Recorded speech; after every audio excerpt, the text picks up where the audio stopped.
Good morning everyone. कल मैंने आपको कुछ न्यूमेरिकल क्वेश्चंस बताए थे और आज हमको एक और डेरिवेशन पढ़ना है जो इस चैप्टर का अंतिम डेरिवेशन है।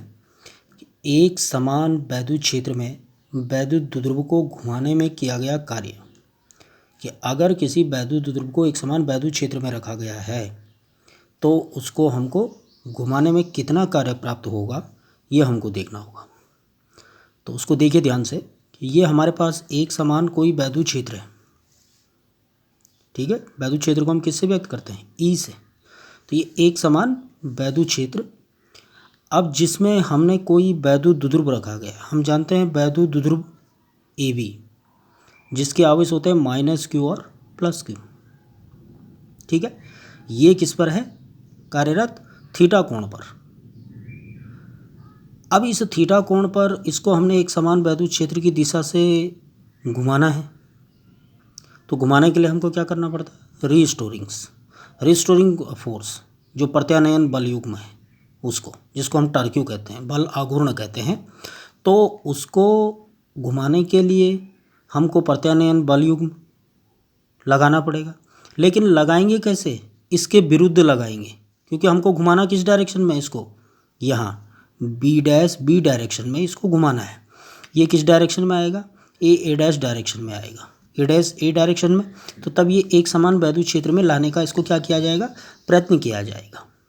ठीक है, अब थीटा कोण पर है तो प्रत्यानयन बल युग्म के अपोजिट हमको कार्य करना पड़ेगा। तो मैंने जैसे कहा ए बी वैद्युत द्विध्रुव की एक कंडीशंस है, उसको आप साम्य स्थिति उसकी कह सकते हैं, ये इसकी साम्य स्थिति है। जब हमने इसको थीटा कोण घुमाया तो कंडीशन हो गई A' B'। थीटा कोण घुमाने पर उस द्विध्रुव की स्थिति हो गई A' B'। इस स्थिति में इसको लाया गया। ठीक है, अब जो वैद्युत द्विध्रुव है उस वैद्युत द्विध्रुव का वैद्युत द्विध्रुव आघूर्ण, क्योंकि इस पर टार्क्यू कार्य कर रहा है, तो उसका वैद्युत द्विध्रुव आघूर्ण आपको मालूम है वो होता है P। तो इसका वैद्युत द्विध्रुव आघूर्ण हो गया P, ये इसको घुमा दिया, और E उसका जो है वो क्या हो गया? इलेक्ट्रिक फील्ड हो गया, वैद्युत क्षेत्र। तो किसी समय इनके बीच बनने वाला जो कोण है वो है अल्फा, P और E के बीच।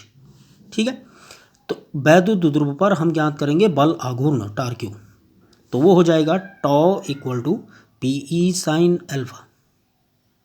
अल्फा कोण तो PE साइन अल्फा। अब द्विध्रुव को एक छोटा कोण d अल्फा तक घुमाने में किया गया कार्य, कि अगर कोण का मान क्या है? छोटा है, टी अल्फा को, तो कार्य भी क्या होगा? सूक्ष्म होगा, छोटा होगा। तो इसलिए DW इक्वल टू बल युग्म गुणा गए कोणीय विस्थापन, क्योंकि कार्य बराबर बल गुणा गए क्या हो गया? Distance, displacement. तो बल युग्म गुणा गए कोणीय विस्थापन। सो DW इक्वल टू हो जाएगा PE sine alpha into D alpha. ये क्वेश्चन नंबर फर्स्ट। ठीक, इसलिए द्विध्रुव को 0 से थीटा तक घुमाने में, 0 से लेकर के और कहाँ तक घुमाया? थीटा तक घुमाने में। अब इस बीच हमको क्या करना पड़ेगा? अनेक छोटे छोटे अनगिनत कार्य करने पड़ेंगे, तभी तो 0 से लेकर के थीटा तक हमको, जब उसको घुमा रहे हैं तो तभी हम उसका टोटल कार्य निकाल पाएंगे। तो 0 से थीटा तक घुमाने में नेट कार्य ऐसे छोटे छोटे अनगिनत कार्यों के योग के बराबर होता है, जिसे हम समाकलन इंटीग्रेशन के द्वारा उसको प्राप्त करते हैं। ठीक, अब जो इक्वेशन फर्स्ट है DW बराबर PE sine alpha into D alpha, इस समीकरण में अल्फा इक्वल टू 0 से अल्फा इक्वल टू थीटा तक इतनी जो ये सीमाएं हैं, इन दोनों सीमाओं में हमको क्या करना है? समाकलन कर लेना है, इंटीग्रेशन करना है। ठीक है, तो इसका समाकलन करेंगे तो W इक्वल टू हो जाएगा integration limit 0 to theta PE sine alpha D alpha. ठीक, अब PE जो है ये कांस्टेंट टर्म्स है, ये बाहर आ गया। इंटीग्रेशन लिमिट हो जाएगी अल्फा इक्वल टू 0 से alpha equal to theta, integration हो जाएगा साइन अल्फा और D अल्फा का। ठीक है, या दिस इक्वल टू PE। अब साइन अल्फा D अल्फा का इंटीग्रेशन क्या हो गया? Minus cos alpha, limit alpha to 0 to theta. So this equal to minus PE into ये हो जाएगा कितना?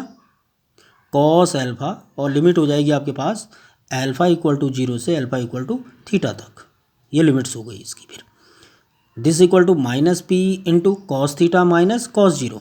अब इसमें क्या करना है, अपर लिमिट में से लोअर लिमिट को माइनस कर देंगे। लिमिट अल्फ़ा की सीमा क्या है, 0 से थीटा तक, तो थीटा माइनस क्या हो जाएगा 0, तो cos theta minus cos 0। This equal to minus P into cos theta minus cos 0 का मान हो गया 1, ठीक। इसलिए डब्ल्यू इक्वल टू हो गया P E into 1 minus cos theta.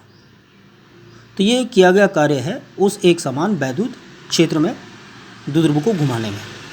अब इसकी कंडीशन है फर्स्ट कि अगर if theta equal to 90 degree, कि अगर हमने वैद्युत द्विध्रुव को एक समान वैद्युत क्षेत्र से थीटा इक्वल टू 90 डिग्री पर घुमाया है, तो W equal to P E into 1 minus cos 90 degree and cos 90 equal to 0, so this equal to P E into 1 minus 0 equal to P E.